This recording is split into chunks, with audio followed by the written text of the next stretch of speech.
BSc Food and Nutrition లో university first rank, second rank, third rank. Sun international, Visakhapatnam, Hyderabad.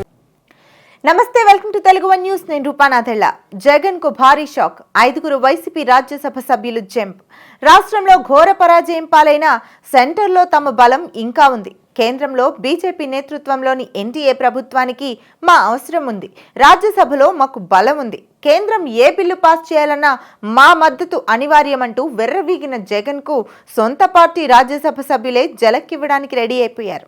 వైసీపీకి చెందిన 5 రాజ్యసభ సభ్యులు జగన్ కు జల్లకొట్టి బీజేపీలోకి దూకేయడానికి రెడీ అయిపోయారు. ఇప్పుడు రాజ్యసభలో బలం ఉంది, చక్రం తిప్పడానికి మాకు అన్ని అవకాశాలు ఉన్నాయంటూ చెప్పుకుంటున్న జగన్ కు ఆ బలం పోవడం ఖాయమన్న భావనే సర్వత్రా వ్యక్తమవుతోంది. ఇప్పటికే విజయసాయిరెడ్డి, మోపిదేవి వెంకటరమణ, ఆర్ కృష్ణయ్య, బీద మస్తాన్ రావు, అయోధ్య రామరెడ్డిలు బీజేపీలోకి టచ్లోకి వెళ్లారంటున్నారు. రానున్న రోజుల్లో వైసీపీ అధినేత జగన్ కు భారీ షాక్ తగలడం ఖాయమని పరిశీలకులు విశ్లేషిస్తున్నారు.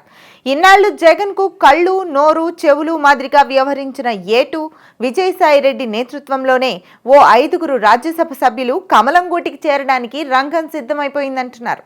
కాగా వీరి చేరికను ఎన్డీఏ భాగస్వామ్య పక్షమైన తెలుగుదేశం తీవ్రంగా వ్యతిరేకిస్తుందన్నది. అయితే ఒకవేళ వారికి బీజేపీలోకి ఎంట్రీ లేకపోయినా జగన్ పార్టీకి దూరం జరిగి తమను ప్రత్యేక గ్రూప్ గా గుర్తించాలని వీరు స్పీకర్ను కోరనున్నారని సమాచారం. అయితే రాజ్యసభలో అవసరమైన బలం లేని బీజేపీ వీరి రాకను స్వాగతించే అవకాశాలే ఎక్కువ ఉన్నాయని అంటున్నారు. ఇందుకోసం బీజేపీ తెలుగుదేశం అధినేతను ఒప్పించేందుకు ఇప్పటికే ప్రయత్నాలు మొదలుపెట్టిందని రాజకీయ వర్గాల్లో చర్చ జోరుగా సాగుతోంది.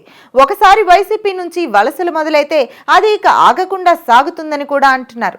ఇప్పటికే తాజా ఎన్నికల్లో వైసీపీ నుంచి లోక్సభకు ఎన్నికైన 4 2 పక్క చూపులు చూస్తున్నారని వైసీపీ వర్గాల్లోనే చర్చ జరుగుతోంది.